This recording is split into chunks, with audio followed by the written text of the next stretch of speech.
찰칵. 셔터가 눌리는 짧은 순간 시간은 멈추고 기억은 프레임 속에 영원히 박제됩니다. 사진은 본래 흘러가는 아름다움을 붙잡기 위해 발명된 도구입니다. 하지만 1982년 겨울, 대한민국의 한 사진작가는 렌즈 너머로 전혀 다른 목적을 품고 있었습니다. 그는 생명이 태동하는 순간이 아니라 인간의 눈동자에서 생기가 완전히 사라져 사물로 변해가는 그 찰나의 순간만을 기다렸습니다. 피사체가 된 여인의 고통과 공포를 예술이라는 이름으로 포장해 필름에 담았던 남자. 오늘 우리가 추적할 사건 파일은 렌즈 뒤에 숨어 악마의 미소를 지었던 죽음을 찍는 사진작가 이동식에 관한 이야기입니다. 이 기괴하고도 충격적인 사건의 전말을 끝까지 파헤친 형사들이 어떤 벽에 부딪혔고 어떻게 침묵하는 증거들 속에서 진실을 끌어냈는지 알고 싶다면 지금 바로 구독 버튼을 눌러주세요. 여러분이 듣고 싶은 사건이 있다면 댓글로 남겨주시는 것도 잊지 마시고요. 그럼 1982년의 차가운 겨울, 산으로 들어가 수사 기록을 펼치겠습니다. 1982년 12월 14일, 경기도 용인군에 위치한 호명산. 며칠째 이어진 한파로 산 전체가 거대한 얼음덩어리처럼 굳어있던 날이었습니다. 앙상한 나뭇가지들이 칼바람에 부딪혀 기이한 소리를 내던 그곳에 동네 아이들 몇 명이 땔감을 줍기 위해 산을 오르고 있었습니다. 아이들은 낙엽이 두텁게 쌓인 비탈길을 헤치며 마른 가지를 찾고 있었는데 한 아이의 발끝에 무언가 묵직하고 이상한 감촉이 닿았습니다. 흙이나 돌과는 분명히 다른 약간은 탄력이 있으면서도 딱딱하게 굳어버린 무언가였습니다. 호기심에 아이들이 낙엽을 걷어내자 드러난 것은 산짐승의 사체가 아니었습니다. 그것은 흙빛으로 변해버린 사람의 손이었습니다. 신고를 받고 출동한 경찰 병력이 호명산 일대를 노란색 폴리스 라인으로 봉쇄했습니다. 현장은 적막했습니다. 산새 소리조차 들리지 않는 고요함 속에서 과학수사대 요원들의 카메라 셔터 소리와 흙을 파내는 삽질 소리만이 울려 퍼졌습니다. 낙엽더미 아래에서 모습을 드러낸 것은 40대 여성으로 추정되는 변사체였습니다. 현장에 도착한 강력반 형사들의 표정은 굳어졌습니다. 시신의 상태가 예사롭지 않았기 때문입니다. 발견된 여성은 실오라기 하나 걸치지 않은 나체 상태였습니다. 겨울산의 혹독한 추위 속에 옷가지 하나 없이 방치되었다는 점, 그리고 주변을 아무리 수색해도 그녀의 옷이나 신발, 소지품이 전혀 발견되지 않았다는 점은 이것이 단순한 사고나 실족사가 아님을 강력하게 시사하고 있었습니다. 누군가 의도적으로 그녀를 이곳까지 데려와 처리한 뒤 신원을 감추기 위해 모든 물품을 수거해 사라진 것입니다.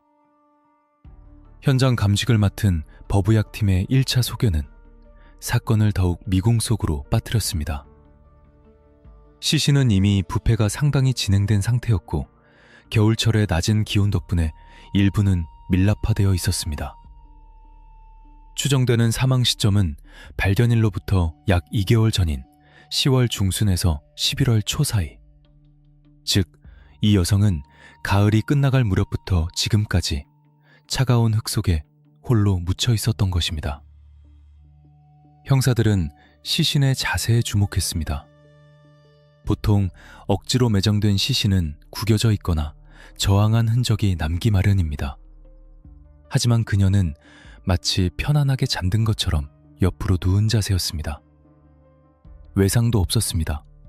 흉기에 찔린 자국도, 목을 조린 사큰도, 둔기에 맞은 흔적도 육안으로는 발견되지 않았습니다. 겉으로 보기엔 그저 깊은 잠에 빠진 사람처럼 보였습니다. 이것이 형사들의 직감을 자극했습니다. 외상이 없다.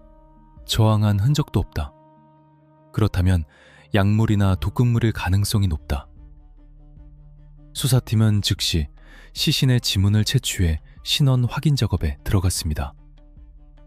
1980년대 초반 전산화가 완벽하지 않았던 시절이라 신원을 확인하는 데에도 꽤 많은 시간이 소요되었습니다. 며칠 뒤 드디어 신원이 밝혀졌습니다. 그녀는 서울에 거주하던 42세 여성 김씨, 이하 피해자 K로 칭하였습니다. K는 남편과 이혼 후 두 아이를 홀로 키우며 이발소 면도사로 일하고 있던 생활력 강한 여성이었습니다. 주변의 평판은 한결같았습니다. 성실하고 아이들을 끔찍이 아꼈으며 특별히 원한을 살 만한 행동을 하지 않는 평범한 시민이었습니다. 그런 그녀가 왜 연고도 없는 경기도 용인의 깊은 산속에서, 그것도 나체 상태의 싸늘한 주검으로 발견된 것일까요? 수사팀은 K의 마지막 행적을 추적하기 시작했습니다. 가족과 동료들의 진술을 종합해 본 결과 K가 사라진 날짜는 1982년 10월 말이었습니다. 그녀는 아는 사람을 만나러 간다며 집을 나선 뒤 연락이 두절되었습니다. 당시 가족들은 가출 신고를 했지만 성인 여성의 실종은 단순 가출로 처리되는 경우가 많아 적극적인 수사가 이루어지지 않았던 상황이었습니다. 형사들은 면식범의 소행일 가능성에 무게를 두었습니다. K가 아무런 저항 없이 누군가를 따라갔고 그곳에서 변을 당했다면 범인은 그녀가 신뢰하거나 최소한 경계하지 않았던 인물일 것입니다. 더구나 시신을 유기한 장소인 호명산은 현지 지리에 밟거나 차량을 이용하지 않으면 접근하기 어려운 곳이었습니다. 범인은 계획적으로 장소를 물색했고 치밀하게 시신을 은닉했습니다. 수사본부는 K의 주변 인물들을 대상으로 광범위한 탐문 수사를 시작했습니다. 통화기록 조회와 주변인 탐문이 밤낮 없이 이어졌습니다. 그러던 중 K가 실종되기 직전 자주 어울렸던 한 남자의 존재가 수면 위로 떠올랐습니다. 동료들은 그 남자를 사진 찍는 선생님이라고 불렀습니다. K가 일하던 이발소에 손님으로 자주 찾아왔고 팁을 후하게 주며 환심을 샀던 남자. 그는 자신을 그의 실력 있는 사진작가라고 소개하며 K에게 모델이 되어달라는 제안을 끈질기게 해왔다고 했습니다. 그 사람, 눈빛이 좀 묘했어요.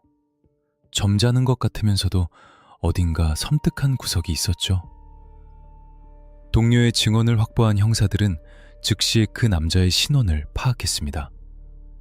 이름은 이동식, 당시 42세. 표면적으로는 보일러 배관공으로 일하며 생계를 유지하고 있었지만 아마추어 사진작가 협회에 등록되어 활발하게 활동하고 있는 인물이었습니다. 게다가 그는 사진 공모전에서 수차례 입상한 경력이 있는, 나름대로 그 바닥에서 인지도가 있는 사람이었습니다. 형사들의 본능이 경고음을 울렸습니다. 사진작가와 모델 제안, 그리고 실종된 여성. 너무나도 전형적이면서도 위험한 조합이었습니다. 하지만 아직은 심증뿐이었습니다. 그가 범인이라는 직접적인 증거, 즉 스모킹건이 필요했습니다. 수사팀은 이동식을 유력한 용의자로 특정하고 그의 일거수일투족을 감시하기 시작했습니다. 그리고 그의 과거 기록을 조회하던 중 수사관들은 등골이 서늘해지는 사실 하나를 발견하게 됩니다. 이동식의 전과 기록. 그 속에는 폭력이나 사기가 아닌 훨씬 더 은밀하고 위험한 기질을 암시하는 내용들이 포함되어 있었습니다. 과연 이 평범해 보이는 배관공이자 사진작가는 K의 죽음과 어떤 연관이 있는 것일까요? 호명산의 차가운 흙 속에 묻혀있던 K는 그에게서 무엇을 보았을까요? 수사팀은 이동식을 소환하기 전 그를 잡을 덫을 놓기 시작했습니다. 이것은 단순한 살인사건 수사가 아니었습니다. 인간의 비뚤어진 욕망이 빚어낸 전례 없는 괴물과의 싸움이 시작되는 순간이었습니다. 형사들이 이동식의 자택문을 두드리기 직전 과연 그들은 어떤 준비를 마쳤을까요? 그리고 이동식은 형사들 앞에서 어떤 표정을 지었을까요? 그 소름 끼치는 대면은 2부에서 계속됩니다. 이 사건의 진실을 끝까지 추적하고 싶으신 분들은 잊지 말고 구독과 알림 설정을 확인해 주세요. 다음 이야기에서 뵙겠습니다. 수사본부의 화이트보드 중앙에 마침내 하나의 이름이 적혔습니다. 이동식. 형사들은 이 세 글자를 뚫어져라 응시했습니다. 피해자 K씨가 사라지기 직전 마지막으로 만난 사람, 그리고 그녀에게 모델 제안을 했던 유일한 인물. 모든 정황 증거가 그를 가리키고 있었지만 수사팀은 신중해야 했습니다. 심증만으로 섣불리 움직였다가는 오히려 놈에게 빠져나갈 구멍을 만들어줄 수 있기 때문입니다. 형사들은 그를 소환하기 전 그가 어떤 인물인지 철저하게 해부하는 작업, 즉 프로파일링에 착수했습니다. 이동식, 1940년생, 당시 나이 42세. 그의 겉모습은 너무나도 평범했습니다. 직업은 보일러 배관공. 이웃들에게는 낡은 작업복을 입고 기름때 묻은 손으로 묵묵히 일하는 성실한 기술자로 알려져 있었습니다. 동네 사람들은 그를 인사성 밝고 법 없이도 살 사람이라고 평가했습니다. 심지어 그는 일남 일녀를 둔 가장으로서 겉으로 보기엔 가정에 충실한 남편이자 아버지의 모습까지 갖추고 있었습니다. 하지만 형사들이 파고든 이면의 모습은 전혀 달랐습니다. 그는 배관공이라는 현실의 직업 뒤에 사진작가라는 또 다른 자아를 숨기고 있었습니다. 단순한 취미 생활이 아니었습니다. 그는 10년 넘게 사진에 몰두해 왔으며 한국사진작가협회에 정식으로 등록된 회원이었습니다. 여러 공모전에서 은상과 입선을 차지할 정도로 실력을 인정받고 있었지만 사진계 내부에서의 평판은 엇갈렸습니다.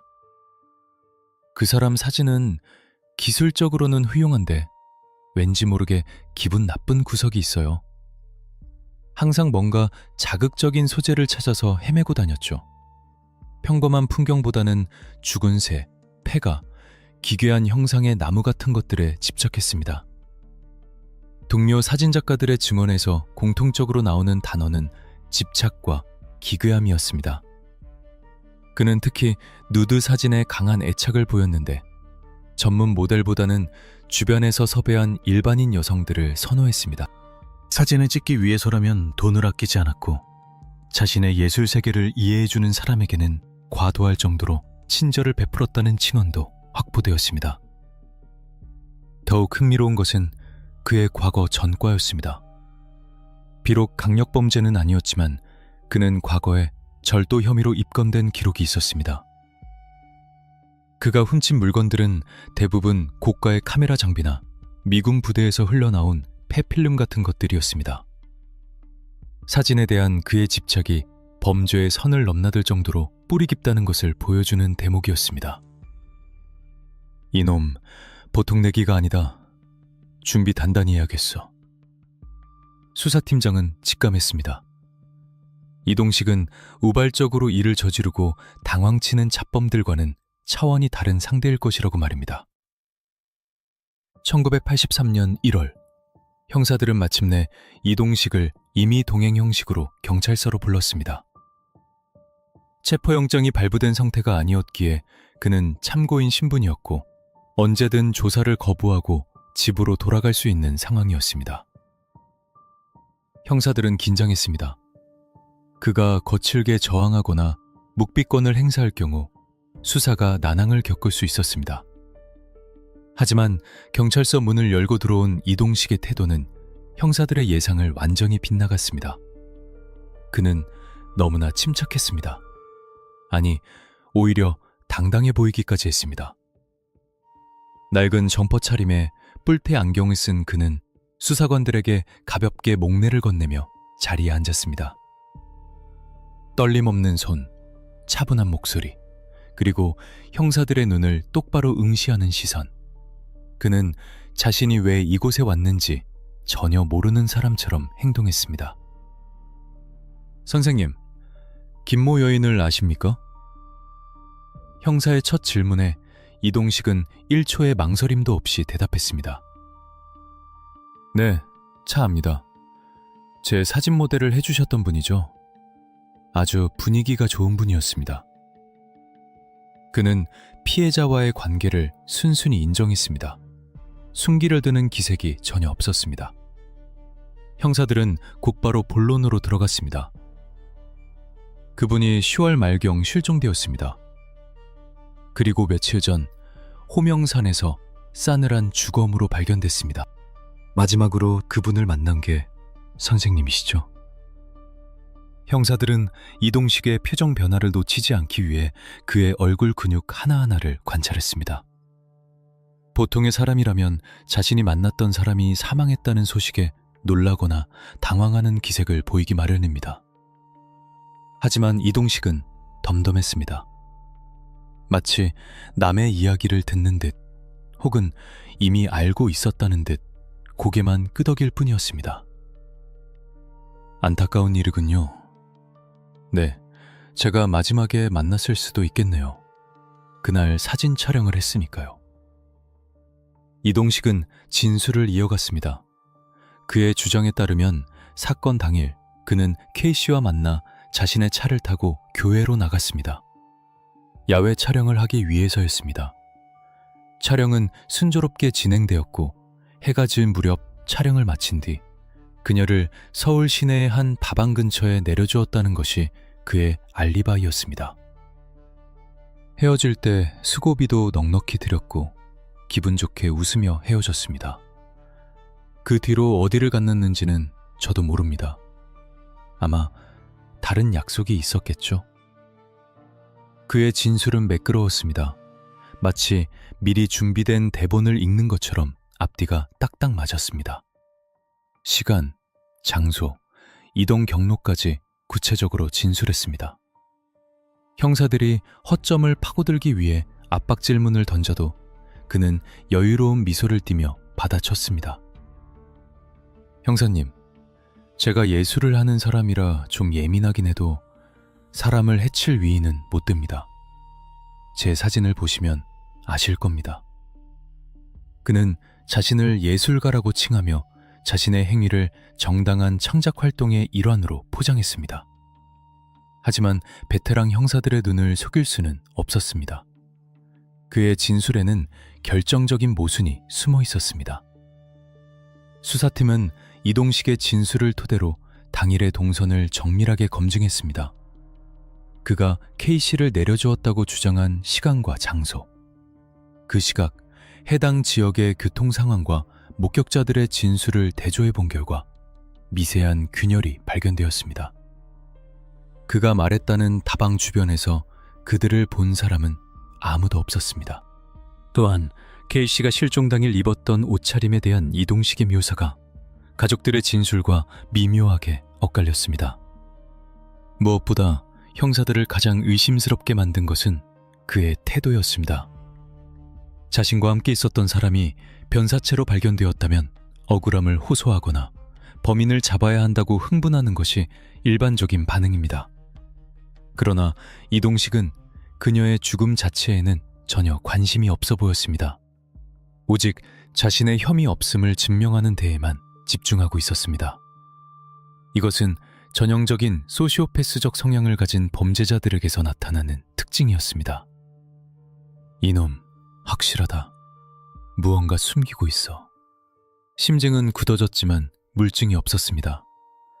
이대로 그를 풀어준다면 그는 증거를 인멸하고 잠적할 가능성이 높았습니다. 48시간. 경찰이 그를 붙잡아둘 수 있는 시간은 한정되어 있었습니다. 그 시간 안에 자백을 받아내거나 결정적인 증거를 찾아내야 했습니다. 수사팀장은 결단을 내렸습니다. 이동식의 입을 여는 것보다 그의 가면 뒤에 숨겨진 진짜 모습을 찾아내는 것이 더 빠를 것이라고 판단했습니다. 형사들은 이동식이 방심하고 있는 틈을 타 법원으로부터 긴급 압수수색 영장을 발부받았습니다. 타겟은 그의 집, 그리고 그가 세상과 단절된 채 혼자만의 시간을 보낸다는 작업실이었습니다. 이동식은 여전히 취조실에 앉아 여유롭게 커피를 마시고 있었습니다. 형사들이 지금 자신의 집 벽장 깊숙한 곳을 향해 달려가고 있다는 사실을 꿈에도 모른 채 말입니다. 과연 그 평범해 보이는 백왕공의 집에는 무엇이 숨겨져 있었을까요? 형사들이 문을 열고 들어갔을 때 그들을 맞이한 것은 정돈된 가재도구들이었습니다. 하지만 형사의 직감은 벽 너머의 공간을 가리키고 있었습니다. 벽을 두드리는 소리가 둔탁하게 울렸을 때 사건은 완전히 새로운 국면으로 접어들게 됩니다. 그 벽 뒤에 숨겨져 있던 판도라의 상자. 수십 통의 필름 속에 잠들어 있던 악마의 기록들이 세상 밖으로 나오기 일보 직전이었습니다. 형사들이 발견한 그 충격적인 증거물은 과연 무엇이었을까요? 그리고 현상액 속에서 서서히 드러난 이미지들은 형사들에게 어떤 공포를 안겨주었을까요? 다음화 어둠의 현상실 편에서 그 끔찍한 진실이 공개됩니다. 취조실의 공기는 무겁게 가라앉아 있었습니다. 형광등의 미세한 떨림 소리마저 크게 들릴 정도로 적막이 감도는 그 좁은 방 안에서 두 남자의 기싸움은 정점으로 치닫고 있었습니다. 형사들은 초조했습니다. 법이 정한 임의 동행 시간은 속절없이 흘러가고 있었고 눈앞에 앉아있는 이동식은 요지부동이었습니다. 그는 마치 이 상황을 즐기는 듯 했습니다. 형사들이 내미는 정황 증거들을 비웃기라도 하듯 그는 시종일관 여유로운 미소를 잃지 않았습니다. 형사장관, 예술이라는 게 말입니다. 일반인들이 이해하기엔 좀 난해한 구석이 있죠? 제가 K씨를 모델로 쓴 건 그녀에게서 남들이 보지 못하는 어떤 분위기를 봤기 때문입니다. 그게 죄가 됩니까? 이동식은 교묘하게 말을 돌렸습니다. 형사들이 사건 당일의 알리바이를 물으면 그는 사진 이론을 늘어놓았고 K씨의 실종에 대해 추궁하면 인간의 운명에 대한 철학적인 궤변을 쏟아냈습니다. 그것은 수사관들의 인내심을 바닥내려는 고도의 심리전이었습니다. 그는 자신이 저지른 일이 완벽하게 은폐되었다고 믿고 있는 듯 했습니다. 시신은 발견되었지만 자신과 시신을 직접적으로 연결할 고리는 없다고 확신하는 눈치였습니다.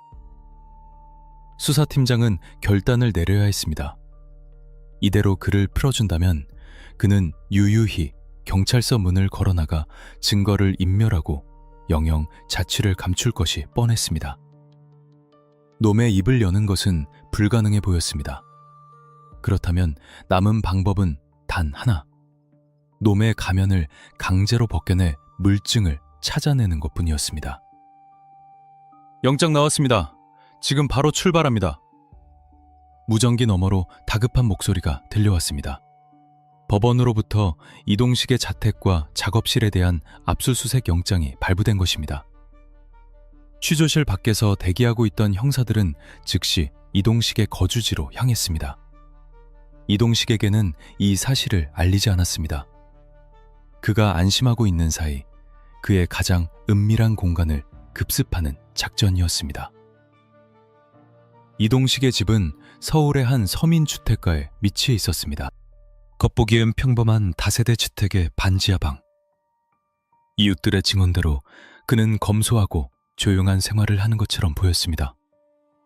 현관문을 따고 들어간 형사들의 눈에 들어온 집안 풍경은 의외로 깔끔했습니다. 보일러 배관공이라는 직업이 무색할 정도로 집안은 정돈되어 있었고 벽에는 그가 찍은 것으로 보이는 풍경 사진들이 액자에 걸려 있었습니다. 샅샅이 뒤져 바닥 장판, 천장, 벽지 뒤까지 모조리 확인해. 분명히 어딘가에 숨겨뒀을 거야. 팀장의 지시에 따라 수사관들은 집안을 뒤집기 시작했습니다. 옷장을 열어 옷가지들을 하나하나 털어보고 책상 서랍의 이중 공간을 확인하고 심지어 부엌의 쌀통까지 엎었습니다. 하지만 시간은 계속 흘러갔고 결정적인 단서는 나오지 않았습니다. 나오는 것이라고는 낡은 카메라 장비들과 일반적인 풍경사진 필름들 그리고 생활용품 뿐이었습니다. 형사들의 이마에 식은땀이 흐르기 시작했습니다. 설마 헛다리 짚은 건가? 이미 다 처분해버린 건 아닐까? 불안감이 엄습해올 무렵 한 형사의 시선이 방 한 구석의 벽면에 머물렀습니다. 겉보기엔 평범한 합판으로 마감된 벽이었지만 유난히 그 부분의 도배지 색깔이 주변과 미세하게 달랐습니다. 아주 오래된 집이라 세월의 때가 탄 것일 수도 있었지만 형사의 축은 그냥 지나치지 않았습니다. 형사는 손가락 마디로 벽을 두드려 보았습니다. 통, 통. 둔탁한 콘크리트 소리가 아니었습니다. 그 뒤에 빈 공간이 있다는 것을 알리는 맑고 가벼운 소리였습니다. 형사는 동료들을 불렀습니다. 여기야, 여기 뒤에 공간이 있어. 형사들은 공구를 가져와 합판을 뜯어내기 시작했습니다. 빠루가 벽 틈새를 파고들자 낡은 나무 판자가 비명 같은 소리를 내며 뜯겨나갔습니다. 뽀얀 먼지가 피어올라가고 어두컴컴한 벽 속의 공간이 드러났습니다. 형사들이 손전등을 비추자 그곳에는 믿을 수 없는 광경이 펼쳐져 있었습니다. 그것은 보물창고가 아니었습니다. 악마의 기록 보관소였습니다. 벽 뒤의 좁은 공간에는 수백 통에 달하는 필름통들이 질서정연하게 쌓여 있었습니다. 그리고 그 옆에는 현상된 인화지 뭉치들이 앨범에도 꽂히지 않은 채 서류 봉투에 담겨 수북하게 쌓여 있었습니다. 마치 남들에게 보여주기 위한 것이 아니라 혼자서 몰래 꺼내보고 즐기기 위해 숨겨둔 전리품처럼 보였습니다. 이게 다 뭐야? 대체 뭘 찍은 거야? 형사 한 명이 떨리는 손으로 필름통 하나를 집어들었습니다. 라벨에는 날짜와 알 수 없는 이니셜들이 적혀 있었습니다. 그중 하나에는 K라는 글자가 선명하게 적혀 있었습니다. 실종된 피해자의 이니셜과 일치했습니다. 심장이 요동쳤습니다. 이것이 바로 그들이 찾던 스모킹건일 가능성이 컸습니다. 형사들은 현장에서 발견된 모든 필름과 인화지를 압수했습니다. 그 양은 사과 상자로 몇 박스가 나올 정도로 방대했습니다. 압수수색이 종료되고 증거물들이 경찰서로 이송되었습니다. 취조실에 있던 이동식은 형사들이 박스를 들고 들어오는 것을 보고 순간적으로 눈빛이 흔들렸습니다. 그토록 침착하던 그의 얼굴에 처음으로 당혹감이 스쳐 지나갔습니다. 이게 뭡니까? 내 허락도 없이 남의 집을... 영장은 이미 발부됐어. 당신 집 벽장 뒤에서 나온 이 물건들 설명할 수 있겠나? 형사가 필름통을 탁자 위에 쏟아부었습니다. 와르르 쏟아지는 플라스틱 통소리가 취조실을 가득 메웠습니다. 이동식은 입을 다물었습니다. 하지만 그 침묵은 이전의 여유로운 침묵과는 달랐습니다. 그것은 자신의 비밀이 발각된 자가 느끼는 공포와 분노가 섞인 무거운 침묵이었습니다. 이제 남은 것은 확인 작업뿐이었습니다. 수사팀은 압수한 필름들을 즉시 감식반으로 넘겼습니다. 1980년대 디지털 카메라가 없던 시절이었기에 모든 진실은 암실에서 붉은 조명 아래 약품 냄새를 맡으며 확인해야 했습니다. 이 수많은 필름 속에 무엇이 담겨 있을지 당시 형사들은 상상조차 하지 못했습니다. 그저 결정적인 증거가 나오길 바랄 뿐이었습니다. 하지만 그들이 곧 마주하게 될 장면은 형사 생활 수십 년을 한 베테랑들조차 밤잠을 설치게 만들 정도로 끔찍하고 기괴한 것이었습니다. 증거물 분석실의 문이 닫히고 작업 중을 알리는 붉은 등이 켜졌습니다. 어둠 속에서 인화지 위로 서서히 떠오를 형상들. 그것은 단순한 사진이 아니었습니다. 바음화 사부에서는 암실에서 벌어진 충격적인 확인 작업과 렌즈를 통해 기록된 죽음의 과정이 낱낱이 공개됩니다. 사진 속에 찍힌 K씨의 마지막 모습은 과연 어땠을까요? 그리고 형사들은 그 사진들 속에서 어떤 결정적인 반서를 찾아냈을까요? 찍! 암실의 정막을 깨고 인어지가 현상에게 담기는 소리가 들립니다. 붉은색 안전등만이 희미하게 비추는 그 좁은 방 안에서 약품 냄새는 코를 찌르고 형사들의 긴장감은 최고조에 달합니다. 하얀 인화지 위로 검은 형상이 서서히 떠오르는 그 몇 초의 시간. 그것은 진실이 거짓의 껍질을 깨고 세상 밖으로 나오는 산고의 시간과도 같습니다. 하지만 그날 암실에서 떠오른 형상은 생명의 탄생이 아니라 악마가 기록한 죽음의 연대기였습니다. 과연 그 수많은 필름 속에는 무엇이 담겨 있었기에 베테랑 형사들마저 구토감을 느끼며 주저앉았을까요? 렌즈를 통해 본 악마의 민낯을 확인하고 싶다면 지금 바로 구독과 좋아요를 눌러주세요. 여러분의 클릭 한 번이 진실을 향한 수사에 큰 힘이 됩니다. 1983년 1월의 어느 늦은 밤, 서울시경 과학수사대 암실. 이동식의 집 벽장 뒤 비밀 공간에서 압수해온 수백 통의 필름과 인화지들이 테이블 위에 산더미처럼 쌓여 있었습니다. 수사팀장과 담당 형사들, 그리고 사진 감식 전문가들이 마스크를 쓴 채 숨을 죽이고 작업대를 둘러싸고 있었습니다. 작업 시작하겠습니다.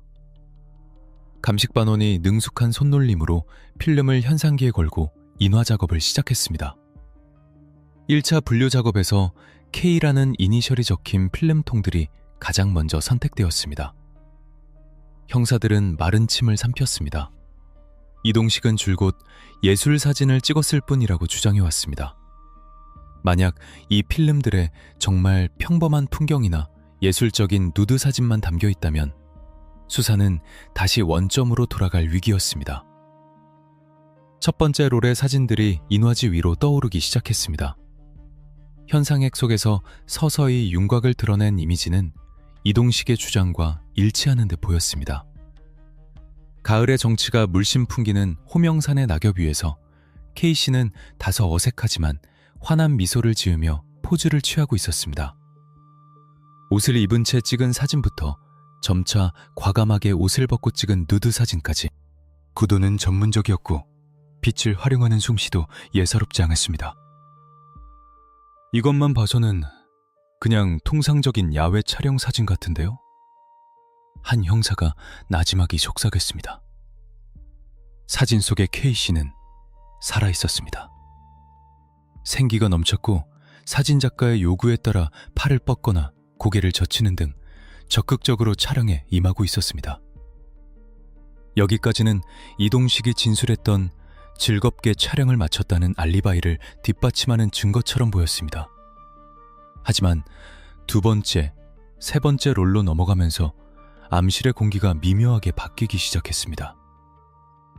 사진의 순서가 시간의 흐름을 따르고 있다는 것을 감안할 때 K씨의 표정과 자세에서 이상한 징후들이 포착되었습니다. 초반에 활기찼던 모습은 온데간데 없고 그녀는 점점 바닥에 웅크리거나 힘없이 누워있는 모습으로 변해가고 있었습니다. 잠깐, 이 사진 좀 봐주십시오. 감식반원이 핀셋으로 갓 임화된 사진 한 장을 집어 올렸습니다.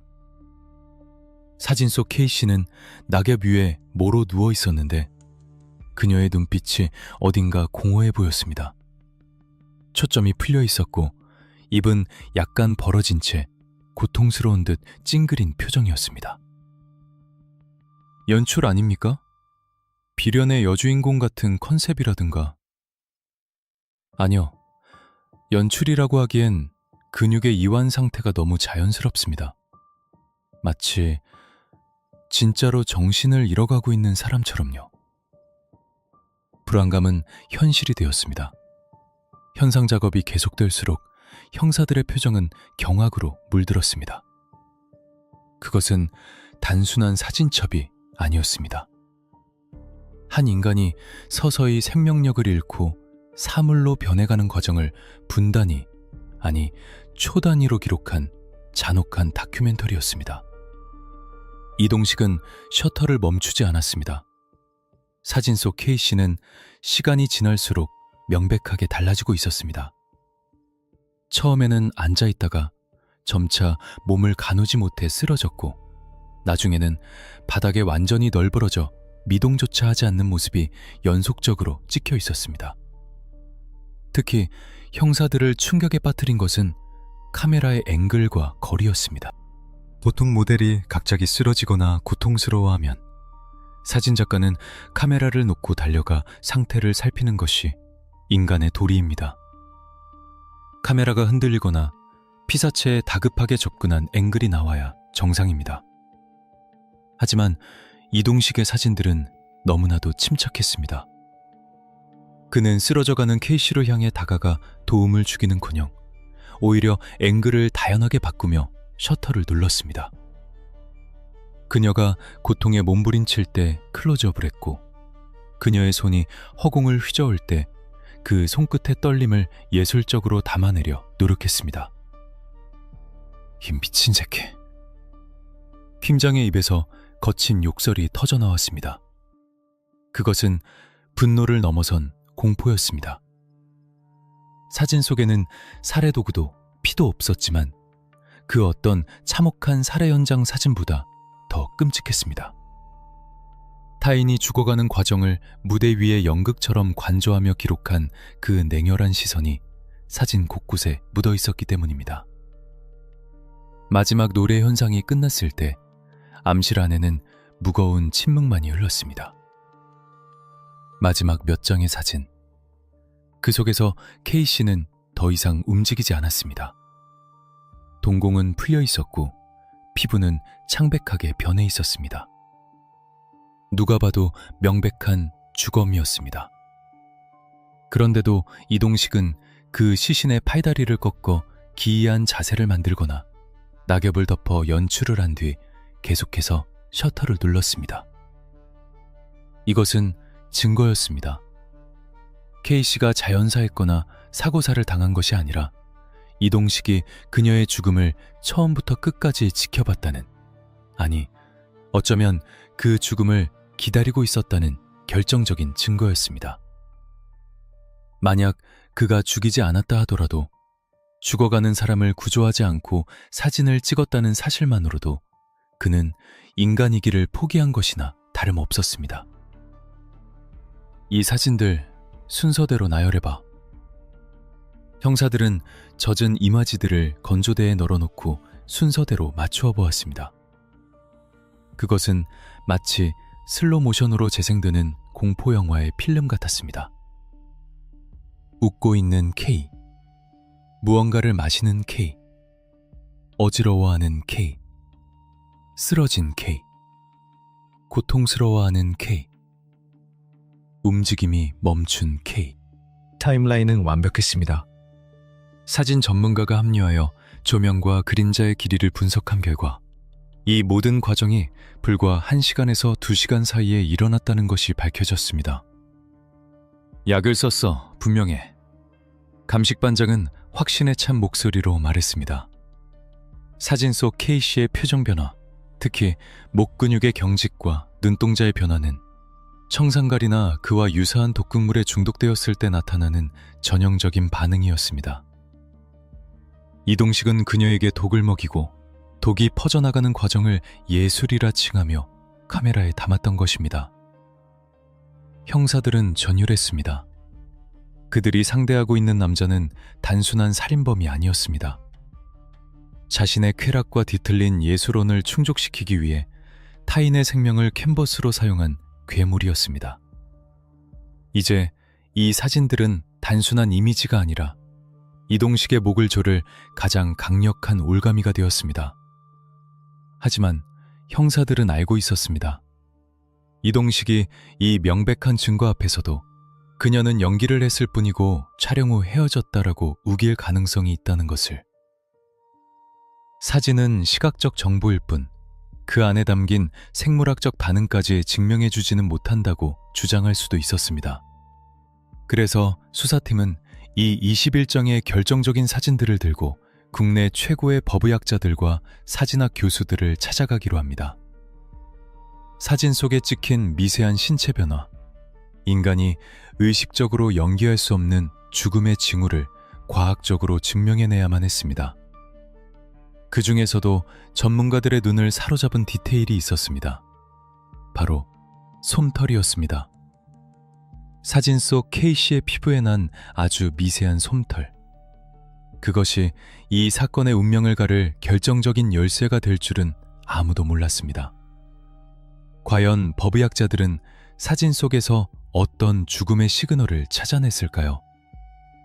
인간이 연기로는 절대 흉내낼 수 없는 그 생물학적 반응은 무엇이었을까요? 이건 연기입니다.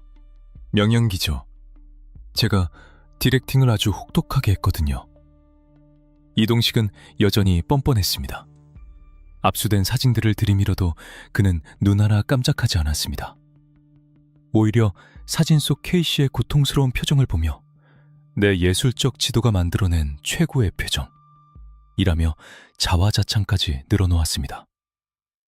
형사들은 주먹이 울었지만 감정적으로 대응해서는 안 된다는 것을 알고 있었습니다. 놈의 논리를 깨부수기 위해서는 주관적인 해석이 아닌 객관적인 과학이 필요했습니다. 수사팀은 확보된 수백 장의 사진 중 사건의 전말을 가장 적나라하게 보여주는 21장의 연작사진을 출연했습니다. 그리고 이 사진들을 들고 국내 최고의 법의학자들과 사진학 교수들로 구성된 자문단에게 정밀 감정을 의뢰했습니다. 과연 인간이 연기로 죽음을 흉내내는 것과 실제로 생명이 꺼져가는 순간에는 어떤 차이가 있을까요?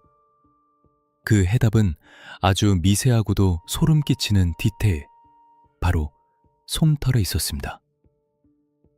국립과학수사연구소의 감정실, 고배율 확대경과 특수조명 아래 21장의 사진이 순서대로 놓였습니다.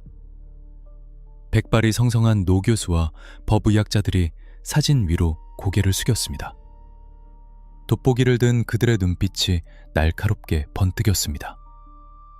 긴 침묵이 흘렀고 이윽고 한 법의학자가 떨리는 목소리로 입을 열었습니다. 이것 보게. 여기 목덜미와 팔뚝을 자세히 보라고. 그가 가리킨 곳은 사진 속 K씨의 목덜미 부근이었습니다. 육안으로는 그저 매끄러운 피부처럼 보였지만 고배율 확대경을 통해 본 그곳에는 놀라운 진실이 숨겨져 있었습니다. K씨의 피부에 난 아주 가늘고 미세한 솜털들이 마치 전기에 감전된 듯 바짝 서 있었던 것입니다. 인목은 수축 현상이야 소위 말하는 소름이지. 법의학자의 설명은 명쾌하고도 충격적이었습니다. 인간의 피부 아래에는 털을 세우는 아주 작은 근육인 인모근이 존재합니다. 이 근육은 우리의 의지로 움직일 수 있는 것이 아닙니다. 자율신경계의 지배를 받기 때문에 극한의 공포를 느끼거나 급격한 체온 저하가 오거나 혹은 독극물 중독으로 인해 신경계에 이상이 생겼을 때 반사적으로 수축합니다. 배우가 아무리 연기력이 뛰어나다고 해도 감독의 지시를 받고 의도적으로 솜털을 곤두세울 수는 없습니다. 이건 자율신경계가 붕괴되면서 나타나는 생물학적인 비명입니다. 즉, 사진 속의 K씨는 연기를 하고 있는 것이 아니라 실제로 몸 안에서 일어나는 극심한 변화와 싸우고 있었던 것입니다.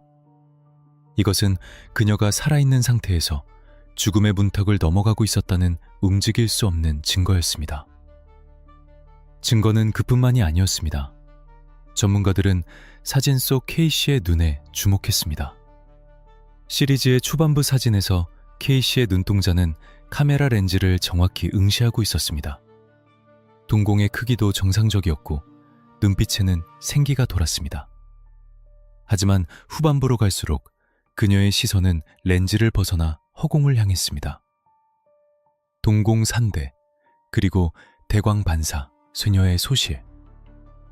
후반부 사진을 확대하자 K씨의 동공이 비정상적으로 확장되어 검은 자위가 눈의 대부분을 차지하고 있는 것이 확인되었습니다. 강한 플래시가 터지는 촬영 현장이라면 동공이 수축하는 것이 정상적인 생체 반응입니다. 하지만 그녀의 동공은 빛에 반응하지 않고 활짝 열려 있었습니다. 이는 뇌기능이 정지하기 시작했거나 심각한 약물 중독 상태임을 의미했습니다. 눈을 뜨고 있지만 이미 앞을 보지 못하는 상태입니다. 뇌가 시각 정보를 처리하지 못하고 있다는 뜻이죠. 또한 목 근육의 형태도 결정적이었습니다. 사진 속 K씨는 고개를 뒤로 젖힌 채 쓰러져 있었습니다. 이동식은 이를 고뇌하는 포즈라고 주장했지만 법의학자의 소견은 달랐습니다.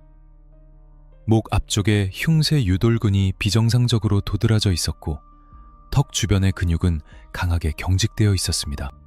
이는 기도가 막히거나 호흡 곤란이 왔을 때 숨을 쉬기 위해 무의식적으로 근육이 수축하는 단말마의 현상이었습니다.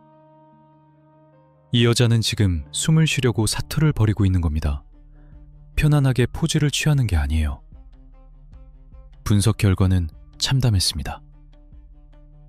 이동식은 K씨에게 청산가리 성분의 독극물을 감기약이나 피로회복제라고 속여 먹였을 가능성이 컸습니다.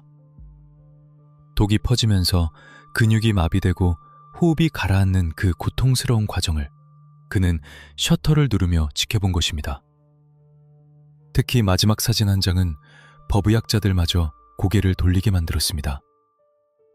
완전히 늘어진 팔, 중력을 이기지 못하고 한쪽으로 쏠린 얼굴살, 그리고 핏기가 사라져 창백하게 변해버린 입술. 그것은 생명현상이 완전히 소실된 시신의 모습 그 자체였습니다. 살아있는 사람의 근육 긴장도가 전혀 느껴지지 않는 완벽한 이완 상태. 사진학적으로 봐도 이건 불가능합니다. 이번에는 사진학과 교수가 말을 보탰습니다. 셔터 스피드와 조리개 값을 분석해보면 피사체가 미세하게라도 움직였다면 잔상 남았어야 합니다. 하지만 후반부 사진들은 너무나 선명합니다. 피사체가 호흡조차 하지 않고 완벽하게 정지해 있었다는 뜻입니다.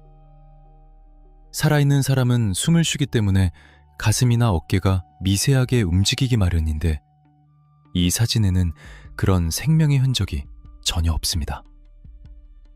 과학은 거짓말을 하지 않았습니다.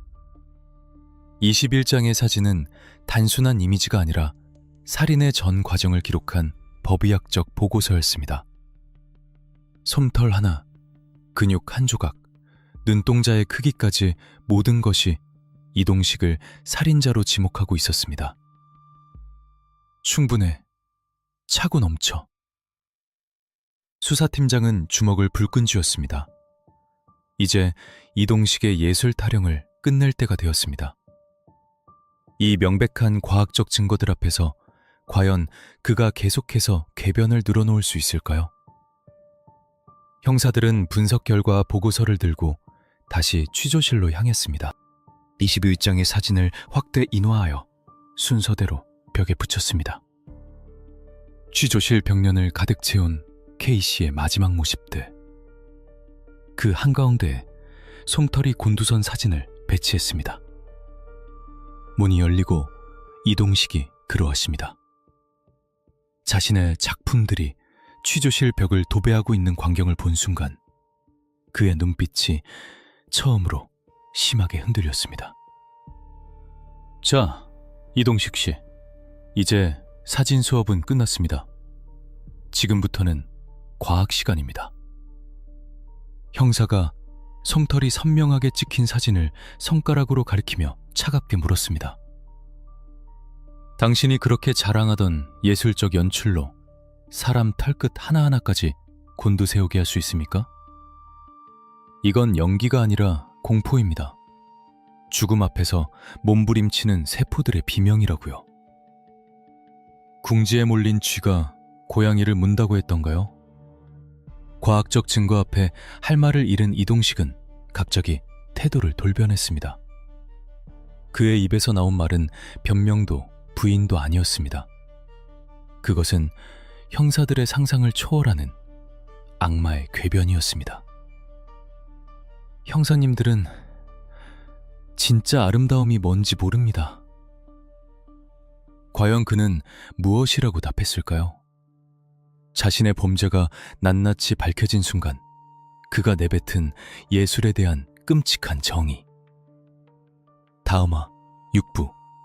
죽음이라는 이름의 예술에서 그 소름 끼치는 자백과 범행 동기가 밝혀집니다. 취조실 벽면에 붙은 21장의 사진들이 마치 무언의 배심원들처럼 이동식을 내려다보고 있었습니다.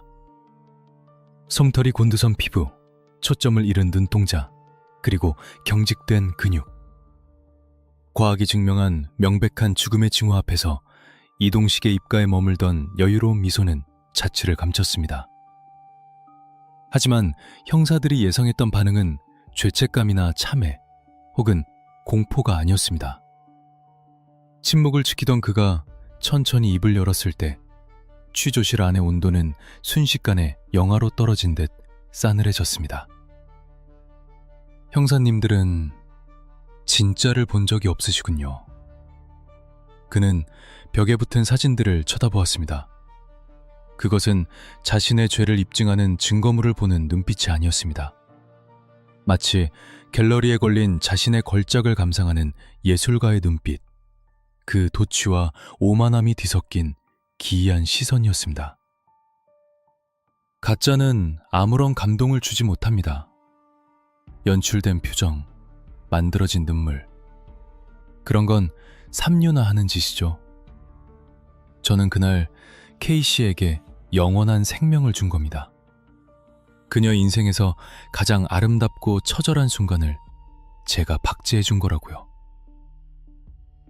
이것이 그의 첫 번째 자백이었습니다. 살인을 인정한 것이 아니었습니다. 그는 자신의 행위를 예술 창작이라고 정의했습니다. 형사들은 귀를 의심했습니다. 눈앞에 앉아있는 이 남자는 도덕적 관념이 완전히 거세된 전혀 다른 차원의 사고방식을 가진 인간이었습니다. 수사팀장은 끓어오르는 분노를 억누르며 차분하게 반문했습니다. 영원한 생명? 사람을 죽여놓고 그게 할 소리입니까? 당신은 그저 욕망을 채우기 위해 무고한 사람을 희생양으로 삼은 겁니다. 희생이라뇨? 이동식이 정색하며 말을 잘랐습니다. 그녀는 늙어가고 있었습니다. 시간이 지나면 주름이 들고 아름다움은 시들겠죠. 잊히는 겁니다. 하지만 제 사진 속에선 다릅니다. 삶과 죽음이 교차하는 그 찰나의 순간, 인간이 보여줄 수 있는 가장 솔직하고 원초적인 표정. 그게 바로 예술의 극치입니다. 저는 그 절정을 필름에 담아 그녀를 예술로 승화시킨 겁니다. 그의 논리는 끔찍할 정도로 확고했습니다. 그는 죽음을 생명의 끝이 아니라 예술적 긴장감이 최고조에 달하는 임계점으로 보고 있었습니다. 살아있는 사람이 서서히 생명력을 잃어갈 때 공포와 고통, 그리고 체념이 뒤섞여 만들어내는 그 미묘한 근육의 떨림을 포착하고 싶었던 것입니다. 형사들은 그제야 깨달았습니다. 왜 그가 피해자를 즉사시키지 않고 서서히 죽어가는 독극물을 선택했는지 말입니다. 그래서 약을 쓴 겁니까? 그 과정을 즐기기 위해서? 형사의 추궁에 이동식은 덤덤하게 범행 과정을 털어놓기 시작했습니다. 그의 입에서 나오는 이야기는 마치 촬영 일지를 낭독하듯 건조하고 상세했습니다. 사건 당일 그는 호명산의 한적한 장소를 미리 물색해 두었습니다. 인적이 드물고 빛이 적당히 들어오는 낙엽 쌓인 비탈길, 그곳이 그의 야외 스튜디오였습니다. 촬영은 처음에는 평범하게 진행되었습니다. 그는 K씨에게 다양한 포즈를 요구하며 그녀의 경계심을 완전히 허물었습니다. 날씨가 좀 쌀쌀하더군요. 그녀가 추워하길래 제가 준비해간 특효약을 건넸습니다. 감기 기운도 떨어지고 몸이 따뜻해질 거라고 했죠. 그가 건넨 것은 감기약 캡슐이 아니었습니다. 그 안에는 치사량의 청산가리가 들어있었습니다. K씨는 그를 전적으로 신뢰했기에 아무런 의심 없이 그가 건넨 물과 함께 캡슐을 삼켰습니다. 약을 먹고 얼마 지나지 않아 반응이 오더군요. 그녀가 배를 움켜쥐며 쓰러졌습니다. 선생님, 배가 너무 아파요. 도와주세요. 라고 하더군요. 보통의 사람이라면 이때 119를 부르거나 등을 두드려 주었을 것입니다. 하지만 이동식은 그 순간 카메라를 틀었습니다. 그에게는 그녀의 고통이 구조 신호가 아니라 촬영 시작을 알리는 큐 사인이었습니다. 뷰파인더로 들여다보니 정말 장관이더군요. 동공이 흔들리고 손톱으로 낙엽을 긁고 그 생생한 몸부림. 제가 찾던 바로 그 그림이었습니다. 셔터를 누를 때마다 전율이 일었습니다. 그는 K씨가 숨을 헐떡이며 죽어가는 10수군 동안 단 한 번도 카메라를 내려놓지 않았습니다. 오히려 앵글을 바꿔가며 클로즈업을 시도했고 고통에 몸부림쳐 옷매무새가 흐트러지자 그것을 바로잡아지기는커녕 더 자극적인 구도로 활용했습니다. 피해자가 마지막 숨을 거두는 순간, 즉 죽음이 완성되는 그 찰나까지 그는 냉정한 관찰자였습니다. 숨이 멎은 후에는 더 바빴습니다. 아직 체온이 남아있을 때 원하는 포즈를 만들어야 했으니까요. 완전히 굳어버리면 자세를 잡기 힘드니까. 그는 이미 숨이 끊어진 시신을 마치 마네킹 다루듯 이리저리 움직여가며 촬영을 이어갔습니다. 사진 속 기괴한 자세들은 사후 강직이 오기 전 그가 인위적으로 연출한 결과물이었습니다. 모든 촬영이 끝난 후 그는 만족스러운 표정으로 장비를 챙겼고 시신을 낙엽 속에 대충 묻은 뒤 산을 내려왔습니다. 이 모든 진술을 마친 뒤 이동식은 형사에게 되물었습니다. 제 작품들 압수품으로 가져가셨죠? 그거 절대로 훼손하면 안 됩니다. 나중에 세상이 제 예술을 알아줄 날이 올 테니까요. 취조실 안의 형사들은 할 말을 잃었습니다. 눈앞에 이 남자는 인간의 탈을 쓴 악마였습니다. 아니, 악마조차도 고개를 저을 정도의 뒤틀린 나르시시스트였습니다. 그는 죄의식을 느끼지 못하는 것이 아니라 자신의 죄를 업적으로 착각하고 있었습니다. 하지만 수사팀장의 머릿속에는 또 다른 의문이 스치고 지나갔습니다. 그의 범행 수법은 너무나 능숙했습니다.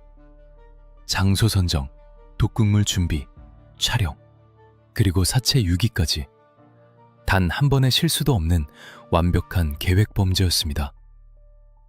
게다가 집에서 발견된 수백 통의 필름. 그 많은 필름들이 과연 K씨 한 명만을 위한 것이었을까요?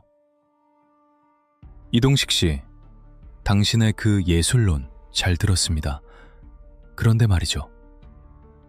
팀장이 서류 뭉치 하나를 탁자 위에 던졌습니다. 그것은 지난 몇 년간 해당 지역 일대에서 발생한 실종 여성들의 명단, 그리고 이동식의 전처에 관한 기록이었습니다. 당신 처음이 아니지? 이 수많은 필름들 속에 또 다른 K씨가 숨겨져 있는 거 아닙니까? 이동식의 눈썹이 꿈틀했습니다. K씨 사건에 대해서는 그토록 당당하게 예술을 논하던 그가 다른 사건들이 언급되자 미묘하게 입을 닫았습니다. 침묵. 그것은 긍정의 의미일까요? 아니면 또 다른 방어 기제일까요? 수사는 이제 단순한 살인사건을 넘어 연쇄 살인의 가능성을 향해 질주하고 있었습니다.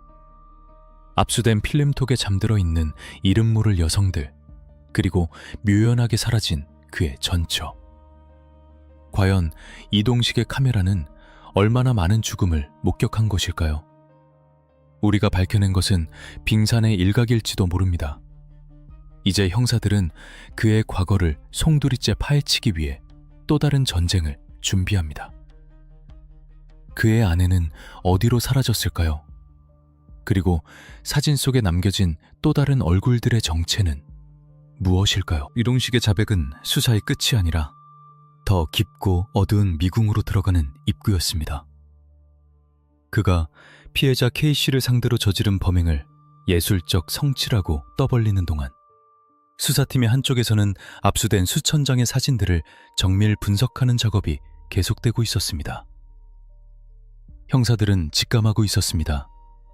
그처럼 능숙하게 독극물을 다루고 사체를 유기하고 죽음의 과정을 기록하는 치밀함은 결코 초범의 솜씨가 아니었습니다. 그는 마치 오랫동안 이 순간을 위해 리허설을 해온 사람처럼 모든 과정이 기계적이고 완벽했습니다. 그렇다면 그 리허설의 대상은 누구였을까요? 수사본부의 책상 위에는 정체불명의 여성들이 찍힌 사진들이 수북이 쌓여 있었습니다. 대부분은 평범한 야외 촬영이나 누드 사진이었지만 그중 몇몇 사진들은 형사들의 눈길을 잡아 끌었습니다. 묘하게 초점이 풀린 눈, 힘없이 늘어진 팔, 그리고 케이시의 마지막 모습과 섬뜩할 정도로 닮아있는 구도. 이 여자들 지금 살아있는 거 맞나?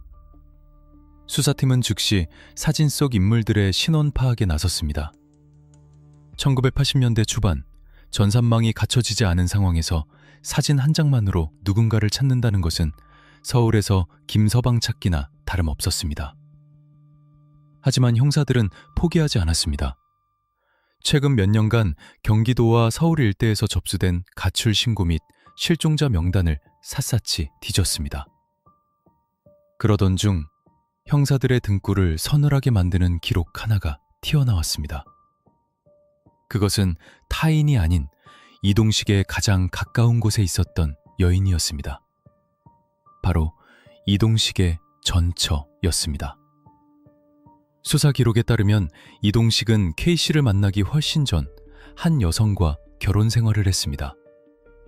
하지만 주변 이웃들의 증언에 따르면 어느 날부턴가 그 여자의 모습이 보이지 않았다고 합니다. 아, 그 집 마누라요? 글쎄, 어느 날 밤에 짐 쌌어서 도망갔다고 하던데. 바람이 났다고 했나? 이동식 씨가 그렇게 말하고 다녔어요. 이웃들은 이동식의 말을 철석같이 믿고 있었습니다. 그가 평소에 워낙 성실하고 점잖은 사람으로 보였기에 아내가 바람이 나서 집을 나갔다는 그의 주장을 의심하는 사람은 아무도 없었습니다. 하지만 살인사건의 용의자가 된 지금 그 가출은 전혀 다른 의미로 다가왔습니다. 수사팀은 전처의 가족들을 수소문에 만났습니다. 가족들의 증언은 충격적이었습니다. 우리 애가 바람이 나서 도망갈 애가 아닙니다. 연락이 끊긴 지가 몇 년이 지났어요. 실종 신고를 하려고 해도 사위, 곧 돌아올 거다, 망신 주기 싫다며 극구 말렸습니다. 형사들의 머릿속에서 퍼즐 조각이 맞춰지는 느낌이었습니다. 아내의 갑작스러운 실종, 그리고 이동식의 방어적인 태도. 어쩌면 K씨는 그의 첫 번째 피해자가 아니라 그가 완성하려던 죽음의 포트폴리오 중 하나에 불과할지도 모른다는 불길한 예감이 엄습했습니다. 다시 취조실. 형사들은 전략을 바꿨습니다. 이번에는 사진이 아니라 그의 가족관계 증명서와 전처의 사진을 테이블 위에 올려놓았습니다. 이동식 씨, K씨 이야기는 이제 충분히 들었습니다. 이번엔 이분에 대해 이야기해 봅시다. 당신의 아내, 지금 어디 있습니까? 사진을 본 이동식의 표정이 순식간에 굳어졌습니다. K씨의 죽음을 이야기할 때 보이던 그 광기 어린 열정과 도취감은 사라지고 차갑고 날카로운 경계심만이 남았습니다. 그는 입을 꾹 다문 채 한참 동안 형사를 노려보았습니다. 도망갔습니다. 다른 놈이랑 눈이 맞아서. 도망갔다고요? 몇 년 동안 연락 한 통 없이? 출입국 기록도 없고 생활 반응도 전혀 없는데도요? 그 여자가 어디서 죽어 자빠졌는지 내가 알 게 뭡니까? 바람난 여자가 집에 연락하겠소? 그는 완강했습니다. 하지만 형사들은 그의 미세한 떨림을 놓치지 않았습니다. K씨 사건에 대해서는 자신의 작업을 인정받고 싶어 안달이 난 예술가처럼 굴었지만 전처 이야기가 나오자 그는 철저하게 방어막을 치고 있었습니다. 이것은 그가 무언가를 숨기고 있다는 강력한 반증이었습니다. 혹시 당신의 첫 번째 모델이 아내였습니까? 형사의 도발적인 질문에 이동식은 콧방귀를 뀌었습니다. 소설 쓰지 마십시오. 증거 있습니까? 시신이라도 찾아오란 말입니다. 그 말이 전곡을 찔렀습니다. 시신 없는 살인. 이것이 수사팀이 마주한 거대한 벽이었습니다. 대한민국 형법상 시신이나 그에 준하는 확실한 물증이 없으면 살인죄를 적용하기가 매우 어렵습니다. K씨 사건은 운 좋게 시신이 발견되었고 사진이라는 결정적인 증거가 남아 있었지만 전처의 경우 이미 수년이 지난 일이었습니다. 형사들은 지푸라기라도 잡는 심정으로 이동식의 옛 주거지를 압수수색했습니다. 그가 살았던 집의 마당을 파헤치고 벽과 바닥을 뜯어냈습니다. 정화조까지 뒤졌습니다. 하지만 야속하게도 그 어떤 흔적도 나오지 않았습니다. 뼈조각 하나, 머리카락 한 올 발견되지 않았습니다. 그는 K씨 사건 이전에는 훨씬 더 치밀하고 완벽하게 증거를 인멸했을 가능성이 컸습니다. 수사는 난항에 부딪혔습니다. 압수된 사진 속의 다른 여성들 역시 마찬가지였습니다. 신원을 확인하려 노력했지만 대부분이 유흥업 종사자이거나 연고가 불분명한 여성들이라 신원 파악조차 쉽지 않았습니다. 설령 신원을 알아낸다 해도 그들이 현재 실종 상태인지 아니면 단순히 연락을 끊고 사는 것인지 확인할 길이 막막했습니다. 사진 속의 그녀들이 눈을 감고 있는 모습이 죽음인지 잠인지 K씨처럼 법의학적으로 증명할 수 있는 고해상도 사진이 아닌 경우도 많았습니다. 형사들은 분통을 터뜨렸습니다. 눈앞에 있는 이 남자가 연쇄살인마라는 심증은 200% 확실한데 법의 심판대에 올릴 수 있는 건 오직 K씨 사건 하나뿐이었습니다. 이동식 씨, 당신은 운이 좋다고 생각하겠지. 하지만 기억해. 하늘의 그물은 성그러도 빠뜨리는 법이 없어. 수사팀장은 이를 악물며 말했습니다. 이동식은 그저 알 수 없는 미소만 지을 뿐이었습니다. 그는 알고 있었습니다. 증거가 없으면 자신을 처벌할 수 없다는 것을. 그는 법의 맹점을 너무나 잘 알고 있는 지능적인 범죄자였습니다. 결국 검찰은 이동식을 K씨 살인 및 사체 유기 혐의로만 기소할 수밖에 없었습니다. 전처 실종 사건과 여죄에 대한 부분은 참고사항으로만 남겨둔 채 공소장에는 포함시키지 못했습니다. 이는 당시 수사팀에게 평생의 한으로 남게 됩니다. 하지만 K씨 사건 하나만으로도 그가 사회에서 영원히 격리되어야 할 이유는 충분했습니다. 이제 무대는 법정으로 옮겨집니다. 카메라 뒤에 숨어 사람의 목숨을 쥐락펴락했던 그가 판사의 법봉 앞에서도 과연 예술을 운운할 수 있을까요? 세상을 경악하게 만든 희대의 사진작가 살인사건. 그 마지막 심판의 날, 법정에서는 과연 무슨 일이 벌어졌을까요? 그리고 이동식이 남긴 마지막 말은 무엇이었을까요? 1983년의 봄은 따뜻했지만 서울 형사지방법원 제1호 법정의 공기는 얼음장처럼 차가웠습니다. 방청석은 발 디딜 틈 없이 꽉 들어차 있었습니다. 세상을 떠들썩하게 만든 죽음을 찍는 사진작가의 재판을 보기 위해 몰려든 취재진과 시민들, 그리고 피해자 유가족들의 흐느낌이 뒤섞여 법정 안은 폭풍 전야와도 같은 긴장감이 감돌았습니다. 피고인석에 앉은 이동식. 푸른색 수의를 입은 그는 수척해진 모습이었지만 눈빛만은 여전히 형형했습니다. 그는 고개를 숙이지 않았습니다. 죄를 지은 자의 위축된 모습이 아니라 자신의 신념이 오해받고 있다고 믿는 순교자처럼 꼿꼿한 자세를 유지하고 있었습니다. 오늘 대한민국 법정은 단순한 살인범을 심판하는 자리가 아니었습니다. 예술이라는 미명하에 인간의 존엄성을 짓밟은 악마적 광기를 단죄해야 하는 역사적인 순간이었습니다. 재판이 시작되고 검찰 측은 결정적인 증거를 제시했습니다.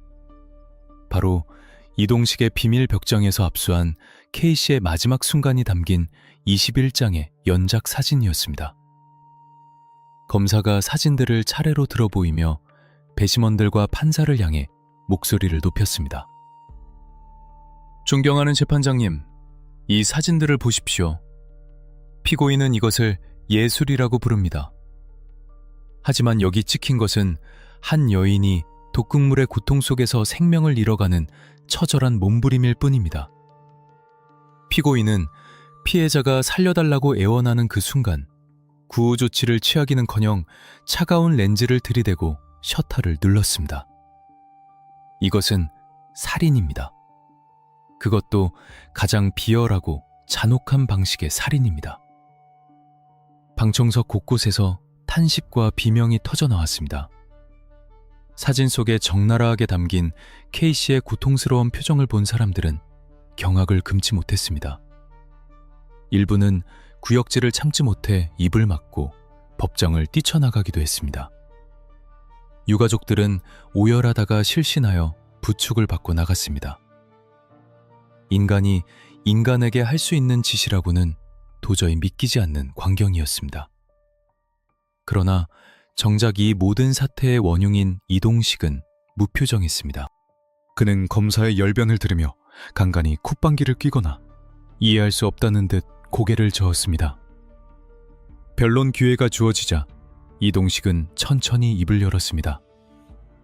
그의 목소리는 법정의 소란을 잠재울 만큼 침착하고 또렷했습니다. 재판장님, 그리고 여기 계신 여러분은 지금 제 육체를 가둘 수는 있어도 제 영혼과 예술혼은 가둘 수 없습니다. 저는 K씨를 죽인 것이 아닙니다. 그녀를 영원히 살게 한 것입니다. 썩어 없어질 육체를 필름 속에 가두어 불멸의 존재로 만든 것이 죄가 됩니까? 그의 발언은 법정을 충격의 도가니로 몰아넣었습니다. 그는 끝까지 자신의 행위를 반성하지 않았습니다. 오히려 자신을 시대를 앞서간 예술가로 법과 도덕이라는 낡은 잣대로 자신을 억압하는 세상을 비웃었습니다. 그의 논리에 따르면 피해자는 희생양이 아니라 위대한 작품의 완성을 위해 선택받은 오부제에 불과했습니다. 판사의 표정이 굳어졌습니다. 법조인으로서 수많은 흉악범을 봐왔겠지만 이토록 죄의식이 결여된, 아니 죄의식이라는 개념 자체가 존재하지 않는 피고인은 처음이었을 것입니다. 최종 선고 공판일, 재판부는 판결문을 낭독하기 시작했습니다. 판사의 목소리는 엄중하고 단호했습니다.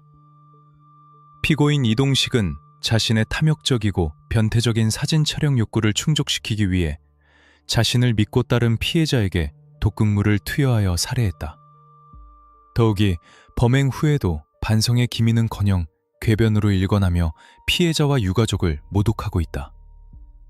인간의 생명은 그 어떤 예술적 가치보다 우선하며 이를 수단으로 삼는 행위는 용납될 수 없다. 잠시 정적이 흐른 뒤 주문이 낭독되었습니다. 이에 본 법정은 피고인을 사회로부터 영원히 격리시킬 필요가 있다고 판단한다. 피고인 이동식에게 사여식을 선고한다. 탕, 탕, 탕. 법봉 소리가 법정에 울려 퍼졌습니다. 사형. 법이 내릴 수 있는 최고의 심판이 내려졌습니다. 방청석에서는 박수와 안도의 한숨이 동시에 터져나왔습니다. 하지만 이동식은 끝내 동요하지 않았습니다. 그는 사형 선고를 받는 순간에도 입가에 묘한 미소를 띠고 있었습니다. 마치 너희들은 끝내 나를 이해하지 못했다는 조소 같았습니다. 이 사건은 당시 대한민국 사진계에도 거대한 파장을 일으켰습니다. 사진이라는 매체가 가진 기록성과 진실성에 대한 근본적인 물음이 던져졌습니다. 어디까지가 예술이고 어디서부터가 범죄인가? 리얼리즘을 추구한다는 명목하에 피사체의 고통을 방관하거나 이용하는 것이 허용될 수 있는가? 수많은 사진작가들이 충격에 빠졌습니다. 이동식 사건 이후 한동안 누드 사진 촬영에는 자취를 감췄고 모델을 구하는 일은 하늘의 별 따기가 되었습니다. 대중들은 카메라를 든 사람을 잠재적인 범죄자로 의심하기 시작했습니다. 저 렌즈 뒤에서 무슨 생각을 하고 있을까라는 공포가 사회 전반에 퍼진 것입니다. 사진협회는 자정 결의 대회를 열고 윤리 강령을 강화했지만 땅에 떨어진 신뢰를 회복하는 데는 오랜 시간이 걸렸습니다. 그리고 이 사건의 가장 중요한 증거물이자 이동식이 그토록 세상에 공개하고 싶어 했던 작품들의 운명은 어떻게 되었을까요? 이동식은 형무소 안에서도 끈질기게 요구했습니다. 내 사진들을 돌려달라. 그건 내 사유재산이자 예술품이다. 내가 죽더라도 그 사진들은 갤러리에 걸려야 한다. 그는 자신의 사진들이 사후에 고가에 거래되거나 예술적 가치를 인정받아 미술관에 전시되는 망상을 품고 있었습니다. 하지만 대한민국의 사법 시스템은 그의 뒤틀린 소망을 들어주지 않았습니다. 압수된 수백 통의 필름과 21장의 살인 기록 사진들. 이것들은 음란물이나 단순한 증거물을 넘어선 인간 존엄을 해친 흉기로 분류되었습니다. 법원은 이 사진들이 대중에게 공개될 경우 발생할 사회적 파장과 모방 범죄의 위험성, 그리고 무엇보다 고인에 대한 명예를 고려하여 영구 봉인 조치를 내렸습니다.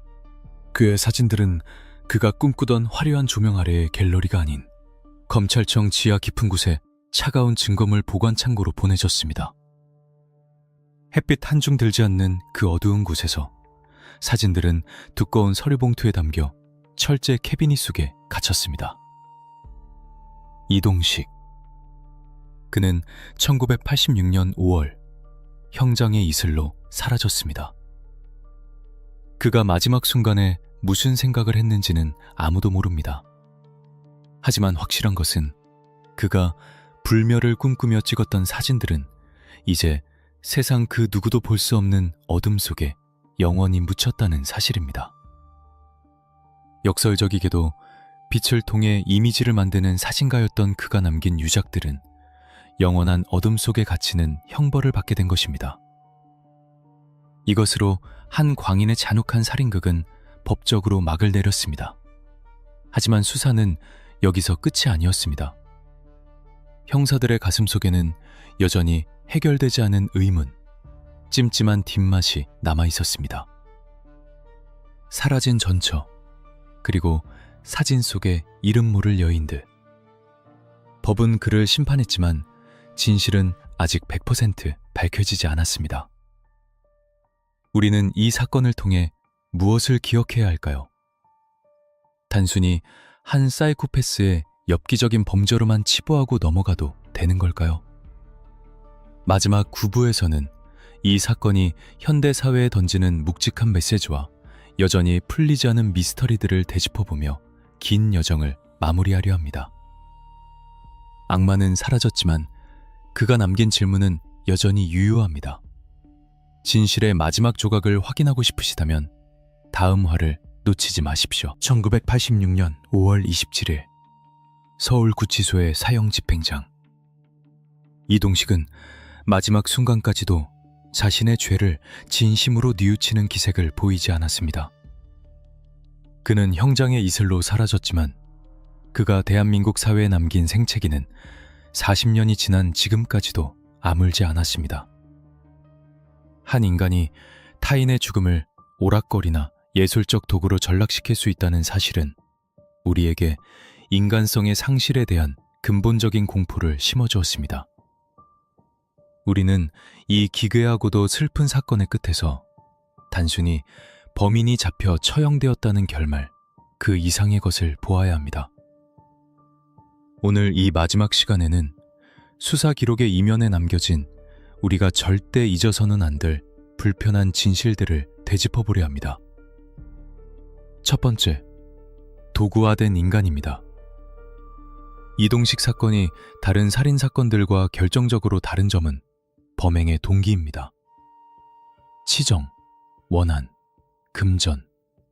보통의 살인에는 뚜렷한 목적이 있습니다. 하지만 이동식에게 K씨는 미워해야 할 대상도 돈을 뺏을 대상도 아니었습니다. 그에게 그녀는 그저 자신의 욕망을 채우기 위한 일회용 소품에 불과했습니다. 그는 뷰파인더와 카메라 렌즈는 그와 대상 사이의 물리적, 심리적 거리를 만들어 주었습니다. 그는 그 렌즈 뒤에 숨어 자신이 마치 신이라도 된 양 타인의 생사를 관장하려 했습니다. 셔터를 누르는 행위가 방아쇠를 당기는 행위와 동일시되었던 순간, 이것은 현대사회에서 기술이나 전문성이 도덕성을 잃었을 때 얼마나 잔혹한 흉기가 될 수 있는지를 보여주는 섬뜩한 경고입니다. 두 번째, 여전히 풀리지 않은 어둠 속의 미제입니다. 법은 증거주의에 입각해 그를 심판했습니다. K씨 사건에 대해서는 정의가 구현되었습니다. 하지만 수사팀의 가슴 한구석에는 여전히 무거운 돌덩이가 얹혀 있습니다. 사라진 전처, 그리고 압수된 필름 속에 남겨진 수많은 이름 모를 여성들. 그녀들은 지금 어디에 있을까요? 이동식은 죽기 전까지 전처의 행방에 대해 입을 열지 않았습니다. 시신이 발견되지 않았기에 기소조차 할 수 없었던 그 사건. 전문가들은 이동식의 범행 수법이 K씨 사건에서 너무나 완성되어 있었다는 점을 들어 그가 결코 초범이 아닐 것이라 확신합니다. 어쩌면 호명산 깊은 곳 어딘가, 혹은 우리가 알지 못하는 또 다른 장소에 아직 발견되지 않은 진실들이 차가운 흙 속에 묻혀 있을지도 모릅니다.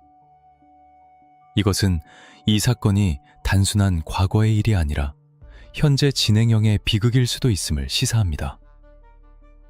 세 번째, 전문가라는 가면의 위험성입니다. 피해자 K씨는 왜 그를 따라 나섰을까요? 그녀는 생활력 강하고 현명한 여성이었습니다.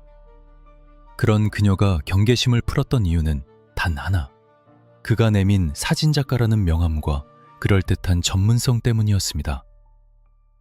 예술을 위해서다. 전문가가 리드하는 대로만 하면 된다. 이런 말들은 피해자의 이성적인 판단을 마비시켰습니다. 우리 사회는 권위나 전문성에 약합니다. 예술, 의학, 종교, 교육, 특수 영역에 있는 사람들이 그 권위를 악용해 범죄를 저지를 때 일반인들은 쉽게 먹잇감이 되곤 합니다. 이동식은 그 점을 교묘하게 파고들었습니다. 아름다움을 추구해야 할 예술이 타인의 고통을 담보로 할 때 그것은 더 이상 예술이 아니라 가장 저열한 폭력일 뿐입니다. 우리는 이 사건을 통해 화려한 수식어 뒤에 숨겨진 본질을 꿰뚫어보는 눈을 가져야 한다는 값비싼 교훈을 얻었습니다. 이야기를 마치며 검찰청 지하 창고 깊은 곳, 영구 봉인이라는 딱지가 붙은 채 잠들어 있는 21장의 사진들. 법원은 그 사진들이 세상에 나오는 것을 막았지만 역설적으로 그 봉인된 사진들은 우리에게 가장 강력한 메시지를 던지고 있습니다. 어둠 속에서 고통스럽게 생을 마감해야 했던 K씨, 그리고 이름조차 남기지 못하고 사라져간 수많은 그림자들. 우리가 오늘 이 끔찍한 사건을 다시 꺼내어 이야기하는 이유는 단 하나입니다. 억울하게 희생된 그들의 넋을 기리고 다시는 예술이나 욕망이라는 이름으로 인간이 지워지는 일이 없도록 기억하기 위함입니다. 악마는 죽었지만 악마가 남긴 씨앗은 언제든 다른 형태로 싹을 틔울 수 있습니다. 렌즈 뒤에 숨은 차가운 눈동자가 다시는 우리 이웃을 향하지 않도록 우리는 감시의 눈을 거두지 말아야 할 것입니다.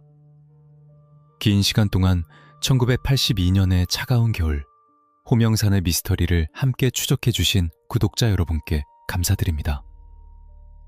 세상에는 여전히 빛이 닿지 않는 어두운 사각지대가 존재합니다.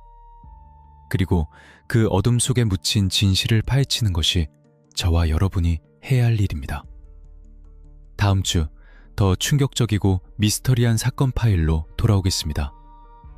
아직 구독하지 않으셨다면 지금 바로 구독 버튼을 눌러주시고 알림 설정을 통해 사건 현장에 가장 먼저 도착해 주십시오. 여러분의 관심이 미제 사건을 해결하는 열쇠가 됩니다. 지금까지 사건을 읽어주는 남자였습니다.